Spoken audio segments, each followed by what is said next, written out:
Olá pessoal, nesse vídeo eu vou falar sobre um ponto que é discutido nesse livro do Robert Burgelman, que é sobre a história da ATT, e eu vou complementar com esse outro livro aqui, Impérios da Comunicação, Tim Wu.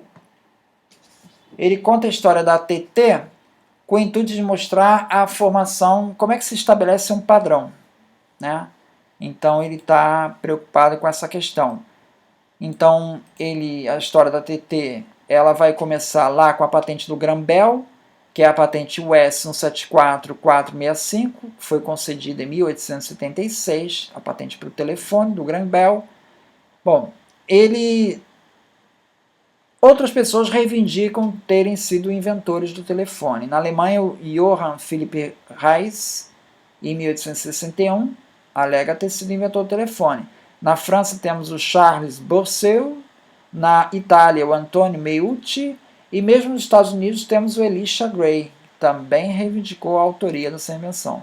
O Elisha Gray ele depositou um pedido provisório no mesmo dia, 14 de fevereiro de 1876, que o Graham-Bell.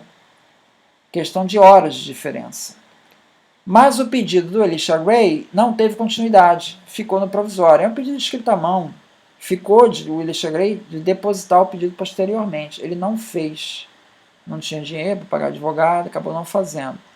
Depois o Elisha Gray foi reivindicar a autoria disso, que ele teria sido o primeiro, né, porque nos Estados Unidos valia a regra do first to invent, primeiro a inventar, e não first to file, que só foi adotada agora mais recentemente pelos Estados Unidos.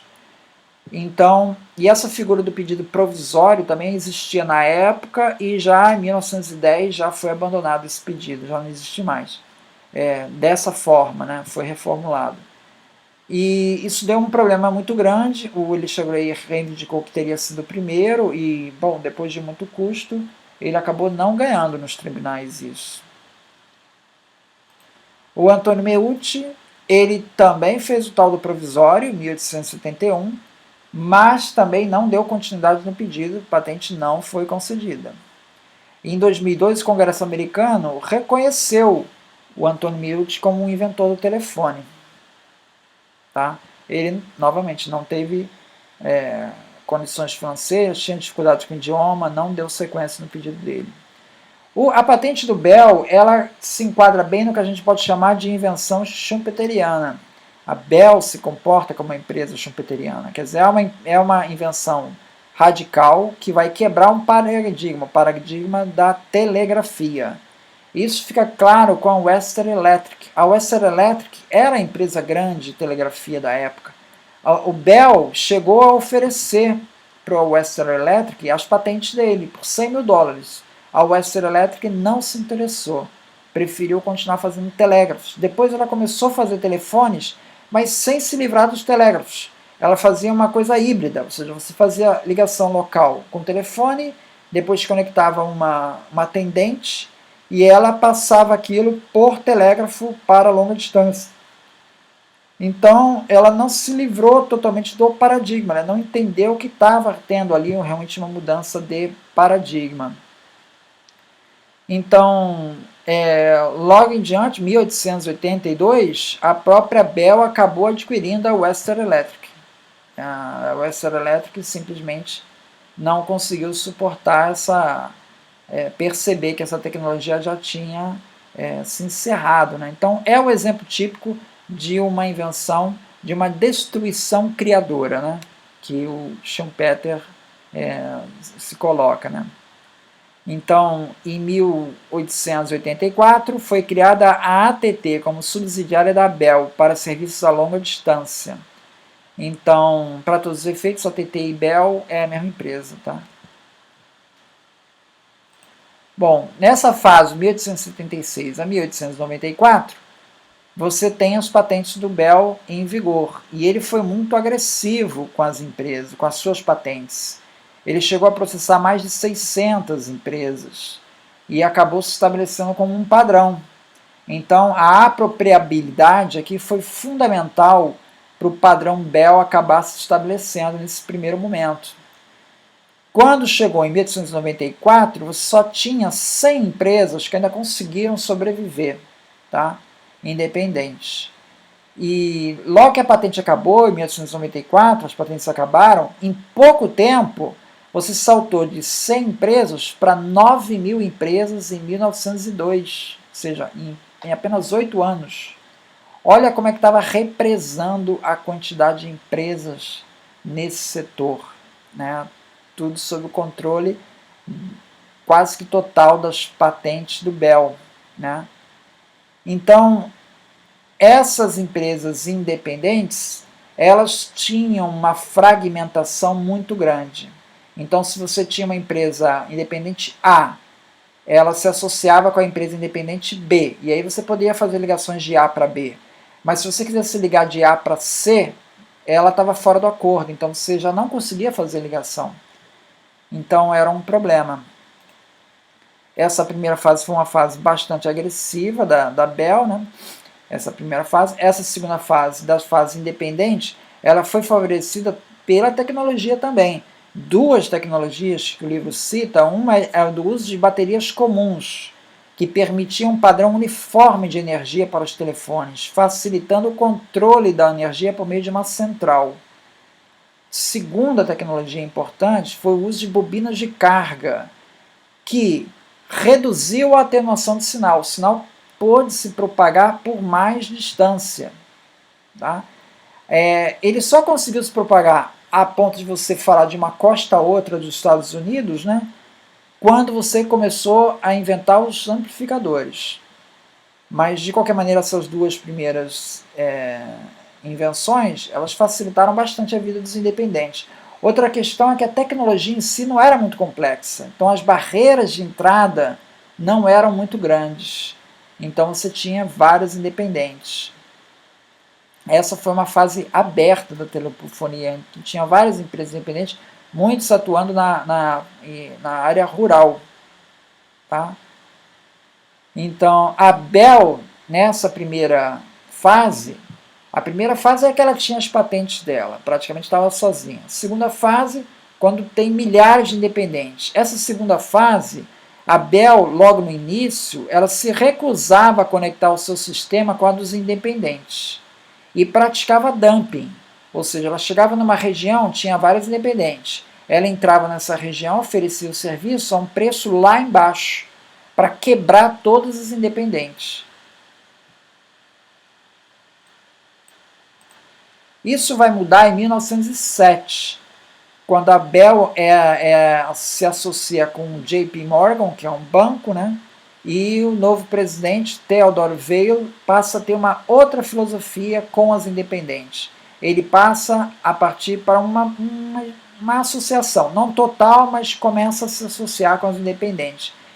A política de terra arrasada é substituída pela integração.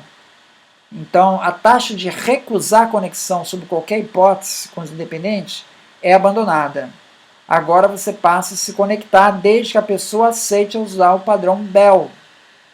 E assim o padrão Bell vai se estabelecendo como um padrão dominante. Então é uma estratégia já de você tentar se firmar como padrão e que vai sendo bem sucedida.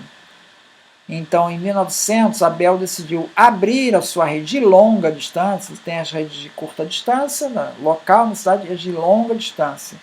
Né? Ela começa a abrir essa rede apenas para as empresas que satisfizessem os padrões técnicos operacionais da Bell e que não fossem concorrentes diretas da Bell em nível local. Então, veja que ela é bem seletiva nessa associação. Por que ela fazia isso? Porque ela alegava que as outras empresas tinham sistemas muito inferiores e ia deteriorar o sistema todo como um todo. Por isso que ela não... Então ela meio que usava... A alegação era técnica, não é uma alegação de monopólio. Então veja que o discurso técnico acaba meio que camuflando uma política da empresa de monopólio. Né? Bom, essas práticas da Bell, elas acabaram firmando a empresa como virtual monopólio, e a empresa acabou sendo alvo da política antitrust americana. O Departamento de Justiça, em 1915, elaborou o Kingsbury Commitment, que traçou ali uma série de exigências ali para a Bell para tentar atenuar o poder monopolista da empresa, né? Pelo menos tentar, né? Então a ideia era que a Dell pudesse facilitar as conexões com independentes sem discriminação nenhuma, agindo como um serviço público. Como parte do acordo, a AT&T concordou em conectar com empresas telefônicas não competidoras, desde que não fossem competidoras, independentes. Então, concordou em se conectar com essas redes. E se desfez da Western Union, que ela tinha associação com ela. Nesse tempo vem a Primeira Guerra Mundial também, 1914 e 19, que teve um impacto nas telecomunicações. Após a Primeira Guerra Mundial, ficou claro ali que a questão das comunicações era central, inclusive por questões de segurança nacional, né? Então, a divisão antitrust americana começou a afrouxar. Ela começou a ver, poxa, realmente você tem o padrão Bell aqui, e isso pode trazer eficiência para o sistema como um todo. E aí eles revogaram o tal do Kingsbury Commitment pelo Willis-Graham Act de 1921 e passou o governo meio que a tolerar esse virtual monopólio da Bell. Então o que se seguiu ali foi o enfraquecimento das independentes, muitas empresas foram adquiridas pela AT&T, que acabou consolidando sua posição monopolística. Tá? Essa posição foi consolidada até que, em 1984, a AT&T foi desmembrada nas 7 Baby Bells, né? 7 companhias telefônicas foram desmembradas, e isso foi importante para o lançamento da internet. Tá? Lá atrás também, em 1925, a AT&T ela se desfez da parte internacional e foi criada a ITT para cuidar dessa parte internacional, mantendo praticamente a participação nos Estados Unidos.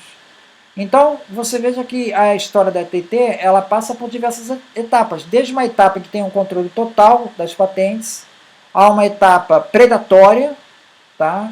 Que eu vou enfrentar os independentes, até uma etapa de colaboração, onde você tenta se estabelecer como um padrão. E ali você vai ter como fundamental a participação do governo na fixação desse padrão.